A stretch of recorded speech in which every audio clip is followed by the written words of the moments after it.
Kembali lagi bersama saya di Mat Edu Channel.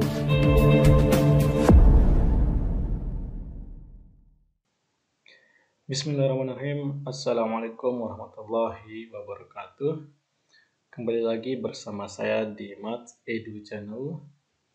Jadi seperti yang saya katakan di video logika matematika, materi, negasi, konjungsi, implikasi, dan biimplikasi, kita akan membahas tentang penarikan kesimpulan. Nah, pada video ini masih seputaran logika matematika, namun dikhususkan kepada materi dari penarikan kesimpulan.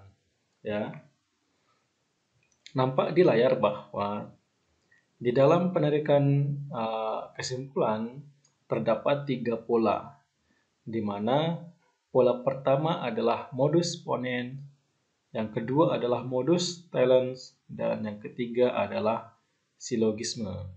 Jadi, untuk video ini akan membahas hanya 3 pola ini saja.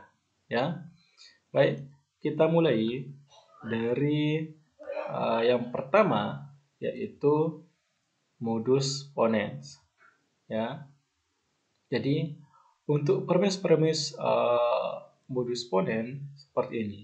Ya, nah, premis yang pertama, jika P maka Q. Ya, lalu premis kedua menyatakan P maka konklusi atau kesimpulannya pasti Q.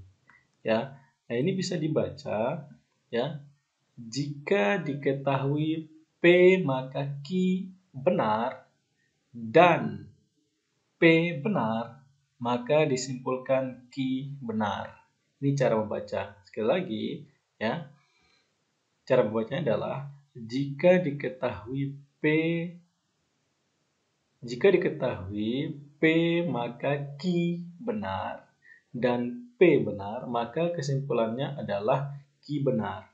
Nah, kalau kita perhatikan dari pola ponens ini, bahwa antara premis 1 dengan premis 2 itu, premis 1 ada P, premis 2 ada P juga. Jadi ada kesamaan. Lalu ternyata kesimpulannya adalah Q yang ini. Nah, ya, ini perlu diperhatikan bahwa untuk modus ponens ini polanya seperti ini, ya. Di premis pertama dan premis kedua itu yang sama adalah P. Otomatis kesimpulannya adalah Q. Nah, itu untuk modus ponens, ya. Nah, contohnya premis pertama, nah, jika 2 tambah 3 sama dengan 5, maka 5 lebih besar dari 4. Benar. Dan, nah, ya, dan 2 tambah 3 sama dengan 5. Benar. Maka kesimpulannya apa? Oke, kita lihat bahwa yang sama di sini adalah 2 tambah 3 sama dengan 5. Premis pertama. Premis kedua juga sama, 2 tambah 5. Otomatis kesimpulannya adalah ini 5 lebih besar daripada 4. Nah, itu ya, berarti ini menandakan bahwa premis-premis ini atau pernyataan ini adalah pola, untuk penarikan kesimpulan ini adalah pola ponens yang kita gunakan, gitu ya. Nah, di sini ada kesamaan antara premis 1 dengan premis 2, ya, di awal pernyataan. Oke. Lalu yang kedua adalah modul tollens. Modus, ya. Yang kedua adalah modus tollens. Nah, premis pertama, ya, jika P maka Q bernilai benar dan negasi Q bernilai benar, maka kesimpulannya adalah negasi P bernilai benar. Nah, kalau modus tollens, ya, cirinya adalah di premis keduanya ada negasi Q. Ada negasi akibat dari premis pertama. Jika P maka Q dan negasi Q benar, maka pasti kesimpulannya negasi dari P. Tuh, ya, dibaca seperti ini. Jika diketahui P maka Q benar dan negasi Q benar yang ini, maka disimpulkan negasi P benar. Ketika ada negasi di premis kedua, otomatis itu adalah modus tollens. Contoh ya. Terus pertama, jika hari hujan maka cuaca dingin. Oke, bernilai benar ya. Jika hari hujan maka cuaca dingin, benar gitu. Premis kedua, cuaca tidak dingin. Oke. Cuaca tidak dingin. Nah, ini kalau premis pertama, cuaca dingin ini adalah akibat dari hujan. Nah, premis kedua ternyata negasi daripada cuaca dingin ini. Negasinya apa? Cuaca tidak dingin. Otomatis kesimpulannya adalah yang ini. Hari hujan, namun negasinya, negasi dari hari hujan apa? Kayak hari tidak hujan. Itu ya untuk modus tollens. Yang terakhir adalah kaitannya dengan prinsip silogisme. Nah, prinsip pertama, prinsip kedua. Jadi sama-sama tentang implikasi. Jika P maka Q benar dan Q maka R benar, kesimpulannya adalah P maka R. Kalau kita perhatikan bahwa premis pertama dan premis kedua yang sama adalah nilai Q-nya. Ya, Q yang di premis pertama Q, di premis kedua juga Q. Tetapi di premis pertama Q sebagai akibat. Ya, namun di premis kedua Q sebagai penyebab. Jadi silang, ya. Nah, karena sama yang kita ambil hanya P dan R. Posisinya tetap P sebagai penyebab, R sebagai akibat. Maka kesimpulannya adalah P maka R. Nah, ya. Contoh. Premis pertama, jika Maher seorang siswa SMK, maka Maher melaksanakan PSG. Sekali lagi, premis pertama, jika Maher seorang siswa SMK, maka Maher melaksanakan PSG. Premis keduanya adalah, jika Maher melaksanakan PSG, maka Maher belajar di industri minimal 3 bulan.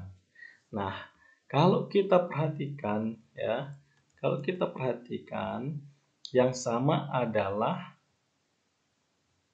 ya, ini penyebab, ini akibat. Nah, kalau kita perhatikan bahwa di sini Maher melaksanakan PSG. Nah, di premis pertama juga Maher melaksanakan PSG, tetapi di posisi akibat. Namun di premis kedua, Maher melaksanakan PSG ini sebagai penyebab. Ya, otomatis ini yang hilang, melaksanakan PSG ini yang hilang. Otomatis kesimpulannya adalah jika Maher seorang siswa SMK, maka Maher belajar di industri minimal 3 bulan. Itu ya. Itu untuk silogisme. Oke, kelihatan satu. Diketahui P, Tuti gadis cantik. Pernyataan Q, Tuti gadis pandai. Tulis pernyataan yang benar dari A, B, C, D, E. Oke. A ini menandakan negasi Q, berarti ini Tuti gadis pandai. Negasinya adalah Tuti bukan gadis cantik atau Tuti tidak gadis cantik. Yang kedua, P dan negasi Q. Arti ini digabung. Tuti gadis cantik dan bukan gadis pandai. Dan tidak pandai gitu ya. Yang C, negasi P atau Q. Negasi P berarti Tuti gadis tidak cantik. Ya, Tuti bukan gadis cantik atau pandai. Yang D, P maka Q, berarti P jika Tuti gadis cantik maka pandai. Lalu P jika dan hanya jika Q. Nah, ini implikasi.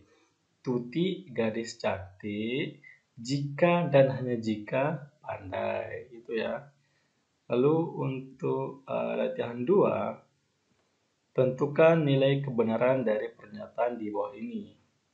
Tidak benar 2 tambah 7 lebih dari sama dengan 9. Yang B, 30 atau 40 habis dibagi 6. Yang C, jika Jakarta ibu kota Indonesia, maka Jakarta di Pulau Bali. Ya, nah ini kita disuruh hanya menentukan nilai kebenaran. Nilai kebenaran itu hanya ada 2, yaitu benar dan salah. Oke, yang A kita lihat, tidak benar 2 tambah 7 lebih besar 1 sama dengan 9. Ya. Oke, jawabannya, nilai kebenarannya benar. Ya, bahwa tidak benar bahwa 2 tambah 7 itu lebih besar atau sama dengan 9. Ya, terus yang ke B, 30 atau 40 habis dibagi 6. Pernyataan ini benar. Kenapa? Karena ini kan atau, berarti salah satunya harus benar. 30 bagi 6 ada habis kan? Ya, kalau 40 bagi 6 nggak habis. Namun di sini karena atau, jadi yang 30 ini bagian yang benar. 30 bagi 6 habis ya, habis dibagi oleh 5. Lalu yang C, jika Jakarta ibu kota Indonesia, maka Jakarta di Pulau Bali. Kenyataannya bukan ya. Jadi ini pernyataan salah. Oke, latihan 3. Buatlah tabel kebenaran dari A, B. Lalu latihan 4. Mana yang merupakan modus ponens, tollens atau silogisme? Nah, di sini disuguhkan ada A, B, C. Tinggal ditentukan saja mana yang ponens, tollens, dan silogisme. Silahkan untuk menjawab latihan 3 dan 4 bisa di kolom komentar. Demikian pembahasan kita terkait dengan penarikan kesimpulan pada logika matematika. Saya Hiri, Assalamualaikum warahmatullahi wabarakatuh.